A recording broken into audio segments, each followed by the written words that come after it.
مغل بنا مغول، عربی اس کو میم غین واو لام پڑھتے ہیں مغول، اور ہندوستان میں پاکستان میں اس علاقوں میں ان کو مغل کہا جاتا ہے، تو یہ وہ منگول کی ریاستیں ہیں۔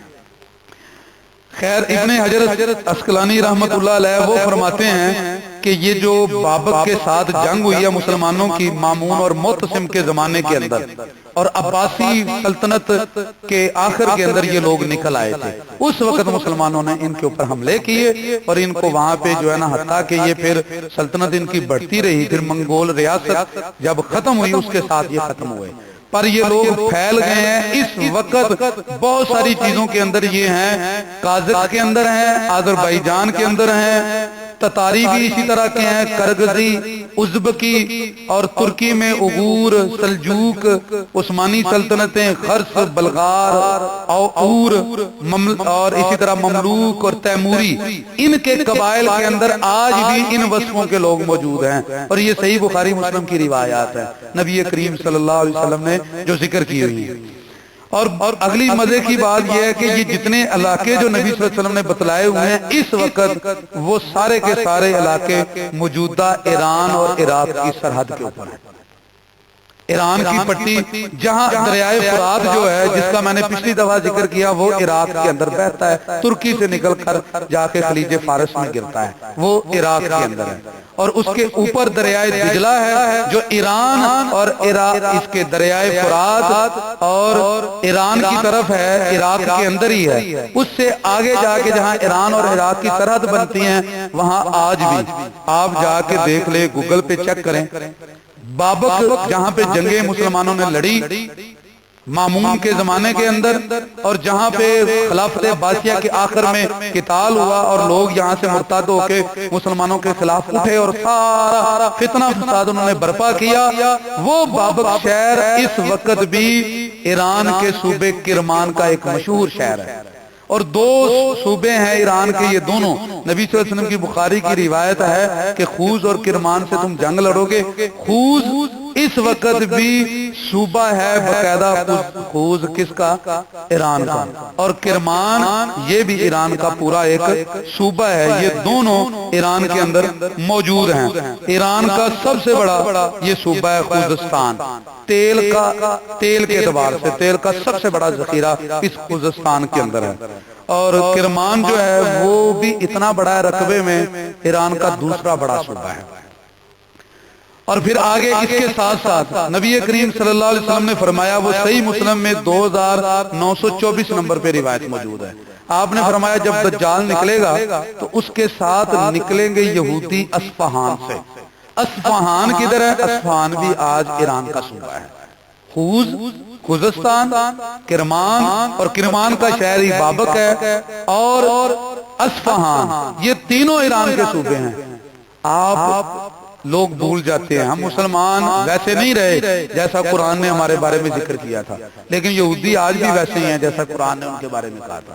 وہ یہاں فلسطین میں اسرائیل کے بعد سب سے زیادہ ایران کے اندر اس لیے آباد ہے، وہ اصفہان میں اور ان علاقوں میں بہت زیادہ آباد ہے، آج بھی ان علاقوں کے اندر وہ سب سے زیادہ موجود ہیں۔ نبی کریم صلی اللہ علیہ وسلم کی یہ پشین گوئی ہیں۔ اگر تو اس سے مراد ہے کہ وہ جنگیں ہو چکی ہیں تو پھر اللہ بہتر جانتا ہے، لیکن احادیث یہ بتاتی ہیں کہ قرب قیامت پھر ایسے ہوگا، کیونکہ خصوصاً اس اصفہان کا نام لے کے نبی صلی اللہ علیہ وسلم نے کہا یہاں سے لوگ دجال کے ساتھ ملیں گے، تو آخری جو جنگیں شروع ہوں گی اس کا پیش خیمہ اور اس کا جو گراؤنڈ اور اس کا ایریا بنتا ہے، یہ ایران عراق کا ایریا ہے، اور اس سے آگے کو کاف کے جو پہاڑ ہیں ان کے نیچے بستیوں میں رہنے والے، اور یہ ترک نسل ان کی زبان، آج کے ترکی یہ مسلمان نہیں، اس وصف کے جو نبی صلی اللہ علیہ وسلم نے 10 علامتیں ذکر کی ہیں وہ مراد ہیں۔ تو یہ میرے بھائیوں پہلی وہ بنیادی جنگیں بنیں گی جہاں سے پھر مسلمانوں کی لڑائیاں شروع ہوں گی، تو وہ بھی علاقے یہ والے ہی ہیں سارے، جس کے اوپر ہم نے پچھلی دفعہ فلسطین کی تھوڑی سی بات کی تھی۔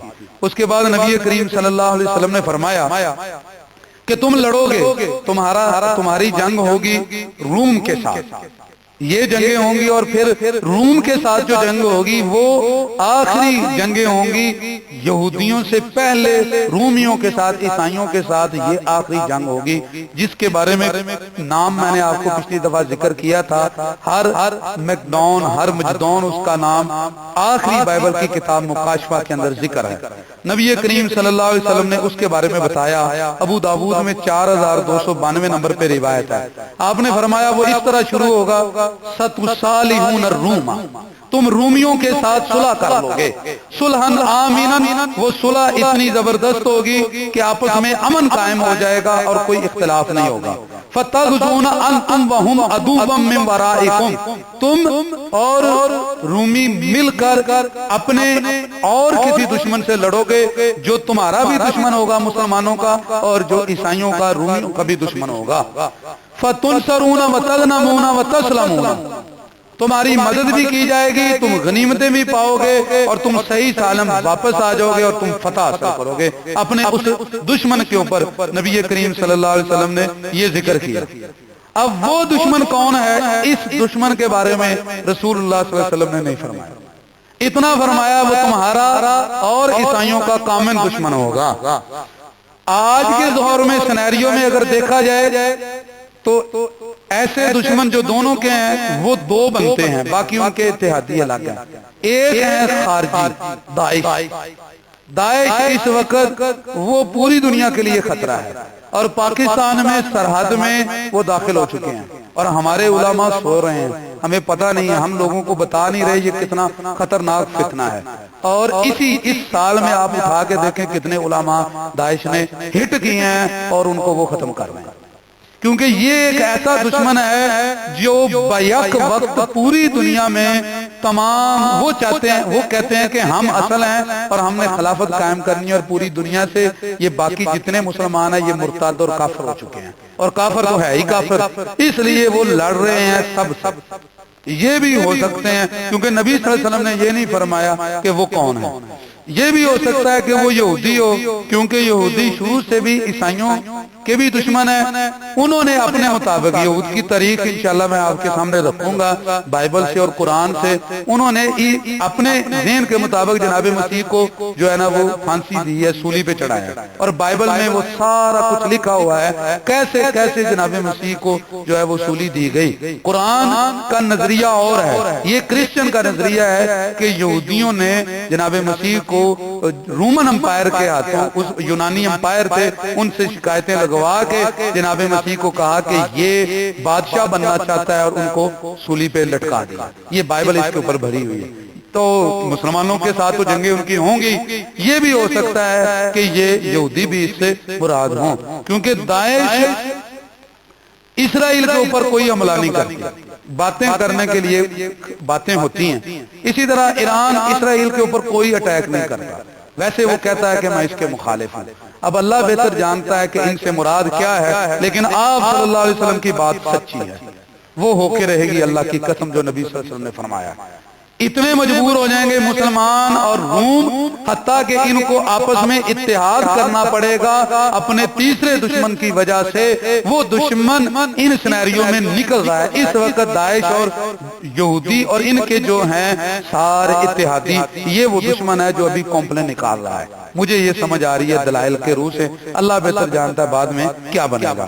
نبی صلی اللہ علیہ وسلم نے فرمایا تمہاری صلح ہو جائے گی، حتیٰ کہ تم اپنے اس دشمن کو چٹ کر دو گے اور تم اس کو جو ہے وہ ختم کر دو گے۔ بعد میں تم اکٹھے ہو کر ایک حلب شہر ہے، وہ مصر کا، یہ شام کا، سیریا کا شہر ہے حلب، اس کے اندر وہ علاقہ ہے مرج آماک اور مرج دابق، ذی طلول، وہ ٹیلوں والا علاقہ ہے۔ ویسے ٹیلوں کی چراگاہ یہ لیبیا میں بھی کچھ ہیں، اسی طرح شام اور لیبیا، ان زمینوں میں ٹیلوں کی چراگاہیں موجود ہیں۔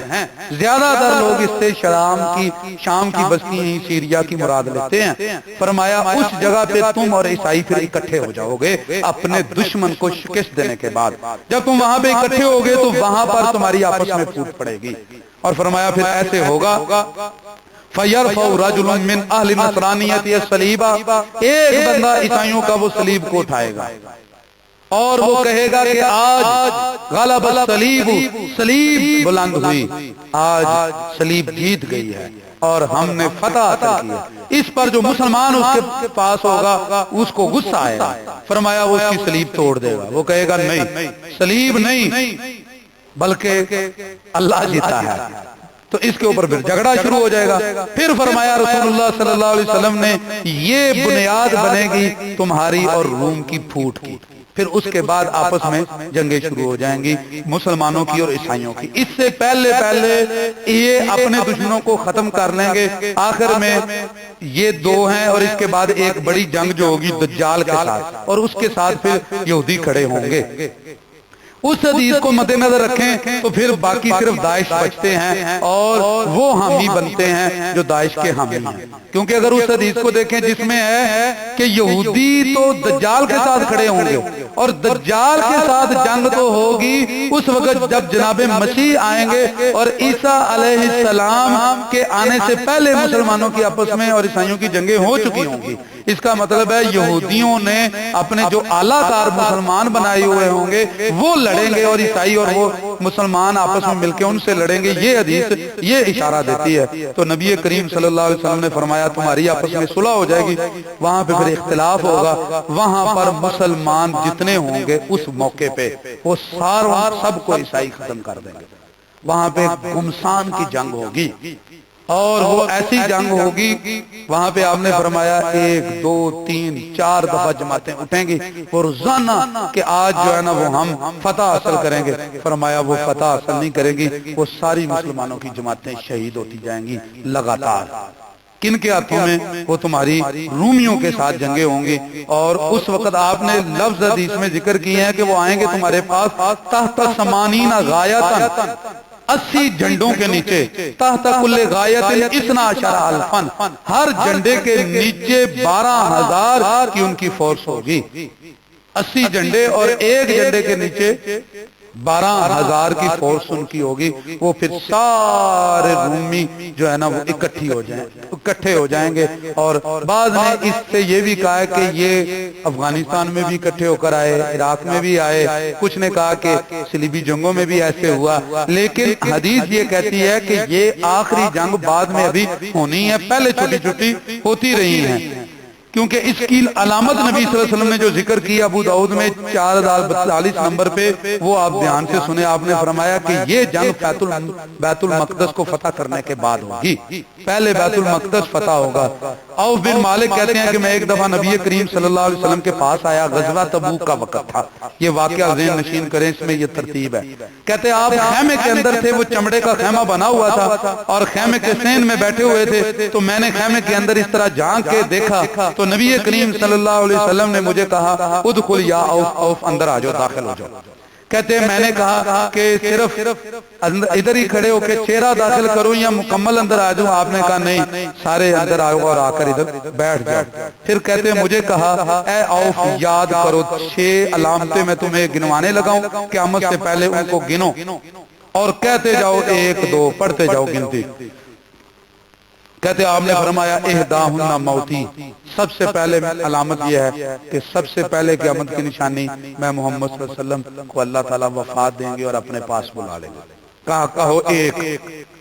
کہتے مجھے بڑا دھچکا لگا اور غم ہوا کہ نبی صلی اللہ علیہ وسلم چھوڑ کے چلے جائیں گے۔ اس موقع کے اوپر پھر مجھ سے وہ طبیعت جو ہے نا وہ سنبھلی نہیں، تو آپ نے پھر مجھے کہا کہو 1 یہ علامت ہے۔ پھر آپ نے کہا دوسرا، اس کے بعد فتح بیت المقدس، بیت المقدس فتح ہوگا۔ پھر آپ نے فرمایا تیسری علامت، ایک بیماری آئے گی جس کے ذریعے اللہ تعالیٰ جو ہے وہ شہادت دے گا تمہیں اور تمہاری اولادوں کو، مسلمانوں کے اندر وبا پھیلے گی، اور یہ مسلمانوں کی خلافتوں کے اندر اس طرح کی وبائیں بھی پھیلی ہیں اور بیت المقدس فتح بھی ہوا ہے۔ پھر آپ صلی اللہ علیہ وسلم نے فرمایا پھر ہوگا مال اتنا زیادہ کہ ایک بندے کو 100 دینار بھی ملیں گے وہ راضی نہیں ہوگا۔ ایک وقت آئے گا جتنا بھی کسی کو مال دیا جائے گا وہ خوش نہیں ہوگا، وہ پھر بھی کہے گا تھوڑا ہے۔ آج آپ دیکھ لیں ایسے ہی ہے، جتنا بھی کسی کو مال ملے وہ راضی نہیں ہے۔ فرمایا بہت مال ہوگا لیکن کوئی راضی نہیں ہوگا، اور پھر یہ مال کا فتنہ ہوگا۔ پھر کہا تم دیکھنا بہت فتنے آئیں گے، حتیٰ کہ لا یبقى بیت مسلم الا دخلته، یہ مال کا فتنہ، دنیا کا فتنہ ہر مسلمان کے گھر میں پہنچ جائے گا۔ فرمایا ثم تکون بینکم وبین بنی الاسفار ہدنۃ، پھر تمہارے اور روم کے درمیان صلح ہو جائے گی دوبارہ۔ فیغدرون بکم، پھر وہ تمہیں دھوکہ دیں گے، پھر وہ تمہارے لیے لے کر آئیں گے 80 جھنڈے، اور ہر جھنڈے کے نیچے 12,000 کا لشکر ہوگا، تو وہ پھر تمہارے ساتھ جنگ لڑیں گے۔ نبی کریم صلی اللہ علیہ وسلم نے یہ جو بتلایا ہے، یہاں پہ یہ بات ذہن میں رکھیں، یہ آپ نے نہیں فرمایا کہ ایک دفعہ ہوگا۔ جنگ جب ہوتی ہے تو اس کے لیے کئی دفعہ جھڑپیں ہوتی رہتی ہیں، جیسے اب آپ دیکھیں فلسطین کب سے جھڑپیں شروع ہیں، کشمیر کی تو جنگیں لگتی رہتی ہیں، تو وہ آخری بڑی جنگ سے پہلے جنگوں کے پیش خیمہ لڑائیاں بنتی رہتی ہیں، تو اس میں بہت ساری جنگیں اس میں شامل ہو سکتی ہیں جن کے اوپر یہ ساری علامتیں پوری ہوتی ہیں۔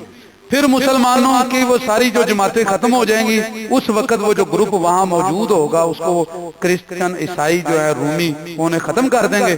نبی صلی اللہ علیہ وسلم نے فرمایا تب جو ہے نا وہ سارے پھر مسلمان اکٹھے ہو جائیں گے۔ پھر جب وہ سارے اکٹھے ہو جائیں گے، یہ صحیح مسلم میں 2897 نمبر پہ روایت ہے، فرمایا پھر عماق اور دابق جو حلب کا علاقہ ہے وہاں پہ تم اکٹھے ہو جاؤ گے اور ان کی طرف لشکر نکلتے رہیں گے، تو پھر آخر میں جب نکلے گا، جب وہ لشکر آمنے سامنے ہوگا، اس وقت عیسائی مسلمانوں کو کہیں گے کہ دیکھو تم سائیڈ پہ ہو جاؤ اور ہمیں وہ دو جنہوں کو قیدی بنایا گیا، یہ لفظ ہے وہاں پہ، وہ کہیں گے خلو بیننا و بین الذین سبوا منا نقاتلہم، ہمارے اور ان کے درمیان سے پرے ہو جاؤ، ہم ان سے لڑیں جنہوں نے ہم سے قیدی بنائے ہیں۔ مسلمان وہ کہیں گے لا واللہ لا نخلی بینکم و بین اخواننا، اللہ کی قسم ہم تمہیں اور اپنے ان بھائیوں کو چھوڑیں گے نہیں، یہ نہیں ہو سکتا، یہ ہمارے مسلمان بھائی ہیں اور ہم درمیان سے پیچھے ہو جائیں، اگر تم نے ان سے لڑنا ہے تو پہلے ہم سے لڑنا پڑے گا۔ فرمایا اب یہ جو نبی صلی اللہ علیہ وسلم کا فرمان ہے یہ دو طرح سے احادیث کے اندر آیا ہے۔ ایک لفظ ہے رومی کہیں گے ان عرب کو سب کو کہ تم پیچھے ہو جاؤ، ہم ان سے لڑیں گے صرف جو ہم سے قیدی بنائے گئے یا جنہوں نے ہمارے قیدی بنائے۔ اس کا مطلب کیا ہے کہ پہلے مسلمان کچھ لوگ قیدی بنا لیں گے ان کے، پھر وہ مسلمانوں کے ساتھ مل جائیں گے اور مسلمان بن جائیں گے اور پھر مل کے لڑیں گے اور وہ بہت زیادہ روم کو نقصان پہنچائیں گے۔ یہ باتیں بھی پوری ہوئی ہیں افغانستان میں، باقی علاقوں میں بہت سارے لوگ آج بھی عرب امارات میں آپ دیکھیں مسلمانوں کے جہاد کے اندر ایسے ہوا کہ بہت سارے جو ہے رومی کرسچن مسلمان ہوئے اور پھر وہ مسلمانوں کی صفوں میں کھڑے ہوئے اللہ کے فضل سے، اور وہ ساتھ مل کر ان سے لڑتے رہے۔ نبی صلی اللہ علیہ وسلم نے فرمایا اب جب وہ آپ نہیں چھوڑیں گے اپنے بھائیوں کو مسلمان تو جنگ شروع ہوگی، تب پھر دو بڑے مارکے ہوں گے، ایک قسطنطینیہ کا اور ایک مارکا چلتا چلا جائے گا۔ یہ جو بڑا مارکا ہے کرسچن کے ساتھ یہ روم ویٹیکن سٹی تک پہنچے گا۔ نبی کریم صلی اللہ علیہ وسلم نے فرمایا دو شہر فتح ہوں گے، یاد رکھنا، اور اسلام وہاں تک پہنچے گا، ایک ہے قسطنطینیہ اور ایک ہے مدینہ روم۔ یہ بھی نہیں کہا کہ فوراً فتح ہوں گے، اگر تو یہی مراد ہے تو اس وقت قسطنطینیہ جو استنبول ہے وہ فتح ہو چکا ہے، اور اگر اس سے مراد اکٹھی ہے تو دوبارہ پھر یہ علاقے ان کے قبضے میں جائیں گے، پھر یہاں سے ایک طرف سے صفایا ہوگا اور اسلام کہاں پہنچے گا؟ روما کے اندر۔ دنیا میں سب سے پرانا روم کا امپائر وہاں پہ رہا ہے تقریباً یہ 28 صدیوں سے، یعنی 500 قبل از مسیح کا یہ شہر ہے، تب سے وہ آباد ہے رومیہ۔ اور یہ کدھر ہے؟ اٹلی کا دارالخلافہ، اٹلی جو ہے اٹلی کے اندر رومیہ اس کا دارالخلافہ ہے۔ پھر اس کے اندر ایک ویٹیکن سٹی ہے، پورا ایک ملک ہے جہاں پوپائے اعظم آج بھی بیٹھتا ہے کرسچن کا، اور پوری دنیا میں جتنے پوپ ہیں سب کو وہ ہینڈل کرتا ہے۔ اٹلی کے ملک کے اندر بیٹھ کر ایک آزاد ملک کی یہ ایک ہی مثال ہے دنیا میں، ملک کے اندر ایک الگ حکومت اور ملک ہے، یہ وہ روما ہے۔ نبی صلی اللہ علیہ وسلم نے فرمایا یہ رومیوں ہرقل کا شہر ہے، یہ تم فتح کرو گے، آج تک وہ فتح نہیں ہوا۔ آج تک روم کا وہ شہر رومیہ وہ شروع سے لے کے آج تک جو ہے نا وہ رومیوں کے پاس ہی ہے اور وہ عیسائیوں کے ہی پاس ہے. یہ 28 صدیوں سے جب سے وہ آباد ہوا ہے اس کی بڑی دیومالا کہانی ہے ان کی. اگر آپ روم کی تاریخ پڑھیں گے لیکن اس کو آج تک مسلمان فتح نہیں کر سکے. یہ حدیث بھی یہ جز بھی بتاتا ہے کہ یہ جنگ آخری ہے کیونکہ آج تک وہاں تک اسلام نہیں پہنچا. نبی کریم صلی اللہ علیہ وسلم نے فرمایا پھر تم اس کو فتح کرو گے. قسطنطینیہ کیسے فتح ہوگا؟ فرمایا امیر لشکر جو ہوگا اس میں نبی صلی اللہ علیہ وسلم نے ذکر کیا بنو اسحاق بھی تمہارے ساتھ ہوں گے. اب وہ بنو اسحاق ہوں گے اور ایک حدیث میں آتا ہے نبی صلی اللہ علیہ وسلم نے فرمایا تمہاری مدد کریں گے کچھ اور موالی بھی, یعنی کچھ لوگ ان میں سے مسلمان ہو جائیں گے. وہ مسلمان ہو کر عرب کے ساتھ کھڑے ہوں گے, اتحادی بنیں گے اور یہ قسطنطینیہ فتح ہوگا. فرمایا یہ ایسے فتح ہوگا کہ اس کے 3 طرف پانی ہے, ایک طرف جو ہے وہ خشکی. جب امیر لشکر وہاں پہنچے گا, یہ صحیح مسلم کی روایت ہے, وہ وہاں پہ کھڑا ہو کے کہے گا اللہ اکبر, تو شہر کی ایک دیوار جو ہے وہ پانی میں گر جائے گی. وہ پھر کہے گا اللہ اکبر, دوسری دیوار پانی میں گر جائے گی. پھر وہ اللہ اکبر کہیں گے اور وہ قسطنطینیہ فتح ہو جائے گا. اس کی فتح کے بعد جو ہے یہ فتح پھر چلتی چلی جائے گی. وہ لوگ یہاں پر اسی مارکے میں مسلمانوں کے ساتھ آ کے مل جائیں گے. جب یہ پھر سارے اکٹھے ہوں گے تو پھر یہاں پہ روم کو شکست ہوگی. اور فرمایا پھر مدینہ ہرقل وہ جو رومیہ ہے وہ بھی مسلمان فتح کر لیں گے اور پھر یہ اسلام کی سلطنت وہاں پہنچے گی. یہ ہے تعبیر اس آیت کی والذی ارسل رسولہ بالہدی ودین الحق لیظہرہ علی الدین کلہ وکفی باللہ شہیدا. اور ابھی تک اس کا ایک کنارہ ابھی بھی پڑا ہوا ہے جو آج تک فتح نہیں ہوا, تو یہ بھی اللہ کے فضل سے فتح ہوں گے. اور یہ خلافت امام مہدی کے آنے سے پہلے قائم ہو چکی ہوگی. امام مہدی کا درمیان میں کیا کردار ہے, وہ کہاں انٹر ہوں گے, اس کو ہم اس کے ساتھ لنک کریں گے. اور اس کے بعد پھر آگے معاملہ کیسے چلے گا اس کو انشاءاللہ آگے لے کر چلتے ہیں. اللہ تعالیٰ سمجھ کے عمل کی توفیق عطا فرمائے اور اللہ رب العالمین نبی کریم صلی اللہ علیہ وسلم کی پشین گوئیوں کو بھی سمجھنے کی توفیق عطا فرمائے. اللہ تعالیٰ ہمیں اپنے ایمان کو مضبوط رکھنے کی توفیق عطا فرمائے. یاد رکھیں میرے بھائیوں, یہ بترانے کے لیے اس طرح کہ یہ جو جنگ ہے یہ اس طرح کی چیزیں بھی ایمان کو مضبوط کر دیتی. اب دیکھیں نا, پہلے سارے برانڈ کرتے تھے, اب جب یہ یہودیوں نے حملہ کیا اسرائیل پہ, اب سارے کہتے نہیں پاکستان کی مصنوعات لیں گے, تو اس سے بھی ایمان بڑھتا ہے. جب اللہ تعالیٰ جھنجھوڑتا ہے نا تو لوگ سیدھے, وگرنہ آپ کسی کو کہتے ہیں نا کہ پاکستان کی اکانومی گر گئی ہے, معیشت کمزور ہے, تم اپنی چیزیں استعمال کرو, کسی نے نہیں ماننا. تو اس طرح بھی اللہ تعالیٰ بندوں کو آزماتا ہے, ان کے ذریعے بھی ایمان بڑھتا ہے. جب بندے کو نظر آتا ہے کہ اب جو ہے وہ میرا دشمن واضح ہو گیا, تو پھر بندہ مضبوط ہوتا ہے اپنی جڑ کے ساتھ اور اپنے دین اور ایمان کے ساتھ. تو یہ چیزوں کا, ان چیزوں کا بیان کرنے کا مقصد ہے کہ ہو سکتا ہے یہ آخری جنگوں کی پیش خیمہ ہوں, یہ ساری چیزیں اس جنگ عظیم کا ہمیں اپنے اعمال کو درست کر لینا چاہیے, اپنی فکر کرنی چاہیے, اپنی عبادات درست کرنی چاہیے اور اللہ سے بہت زیادہ دعا کرنی چاہیے. اللہ تعالیٰ ایمان پر زندہ رکھے, اسلام پر زندہ رکھے.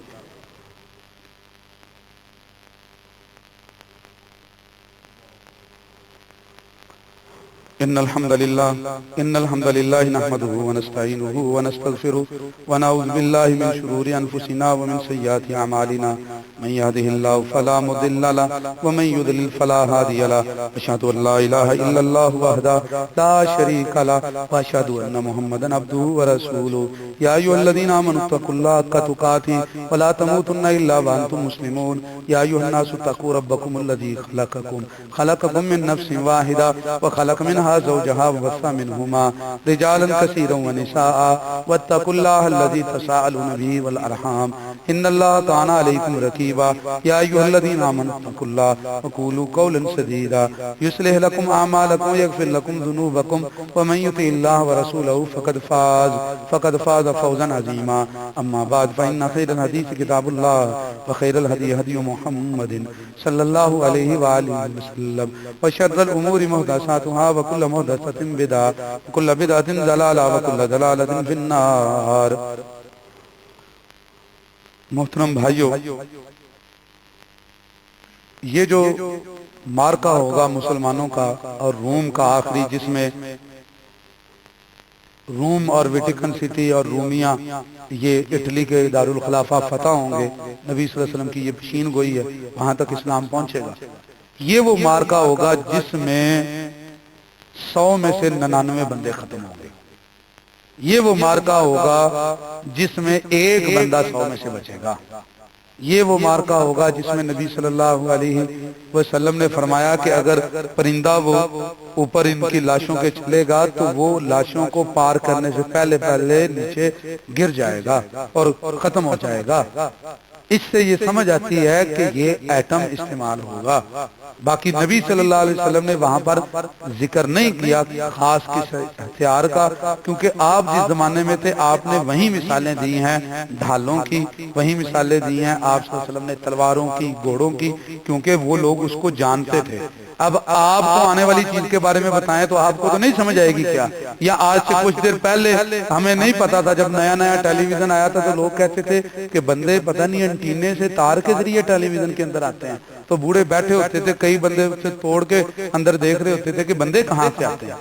تو اسی لیے ان کو یہ علم نہیں تھے۔ ہو سکتا ہے کہ نبی صلی اللہ علیہ وسلم نے جو باتیں بیان کی ہوں اس سے مراد جنگی آلات ہے نہ کہ تلوار ہے، اور یہ بھی ہو سکتا ہے کہ ایک دفعہ جب یہ اس طرح کی گمسان کی جنگ ہوگی اور سب کچھ ختم ہو جائے گا، جب 99 100 میں سے ایک بچے گا تو اس کے بعد پھر ہر چیز ہی ختم ہو جائے گی، دوبارہ پھر تلواروں کا زمانہ آ جائے گا، وہیں ڈنڈا چھوٹے گا۔ یہ بھی اس سے ممکن ہے، برکیف یہ وہ جنگ ہے۔ اس جنگ میں مسلمان غنیمت اکٹھے کر رہے ہوں گے، تب شور پڑے گا کہ دجال آ گیا ہے، وہ پھر بھاگیں گے اپنے گھروں کی طرف، لیکن ابھی دجال آئے گا نہیں، وہ دھوکے کی آواز ہوگی۔ اب یہاں پر یہ 2-3 چیزیں ہیں اور جو اس کے ساتھ لنک کرنے والی ہیں کہ وہ دجال آئے گا، اور اس کے بارے میں پورا ایک الگ ایک ہم خطبہ رکھیں گے، دجال کی پوری علامتیں اور وہ کیسا ہوگا۔ اور اسی کے ساتھ کہ نبی صلی اللہ علیہ وسلم کے یہ جو جنگ ہے اس سے پہلے خلافت قائم ہو چکی ہوگی، اس کے اوپر اور امام مہدی جب آئیں گے یہ ایک الگ ٹاپک ہوگا، اور دجال کا پھر ایک الگ ہوگا۔ اس کو پھر ہم آگے انشاءاللہ لے کر چلیں گے۔ اللہ سمجھ کے عمل کی توفیق عطا فرمائے۔ اللہ تعالیٰ سے دعا کریں کہ اللہ تعالیٰ ہمیں نیکی میں آگے بڑھنے کی توفیق عطا فرمائے۔ اللہ رب العالمین ہم سے راضی ہو جائے۔ اللہ رب العالمین ہم کو اپنے برگزیدہ نیک صالحین بندوں میں سے شمار کرے۔ اللہ تعالیٰ ہمیں ہر نیکی کے کام میں آگے بڑھنے کی توفیق عطا فرمائے۔ اللہ ہمارے دلوں سے کینہ، بغض، مسل کی تعصب نکال لے۔ اللہ سے دعا کرے اللہ تعالیٰ ہمیں ایک بننے کی توفیق عطا فرمائے۔ اللہ ہمیں ایک امت بنا دے، اللہ ہمارے کلمے کو ایک کر دے، اللہ ہماری صفوں کو درست کر دے، اللہ تعالیٰ ہمارے اندر اتحاد پیدا کر دے۔ اللہ تعالیٰ ہمیں ایک جسم اور ایک جو ہے وہ باڈی اور ایک انسان کی مانند سارے مسلمانوں کو اللہ تعالیٰ بنا دے۔ اللہ رب العالمین جب ہمیں موت دے تو ایسی موت دے جس سے ہمارا رب ہم سے راضی ہو جائے، اور دنیا کے بھی سارے مسائل میں ہمیں اللہ کافی ہو جائے۔ اللہ سے دعا کرو اللہ ہمیں اپنے نفسوں کے سپرد نہ کرے، نہ ہی اللہ تعالیٰ ہمیں کسی بندے کے سپرد کرے۔ اللہ ہمیں اپنی جناب میں سے ہی ہمیشہ دے اور اپنے ہی سپرد رکھے، اور اللہ ہی ہمیں کافی ہو۔ اللہ رب العالمین ہم سب کو حامی و ناصر ہو۔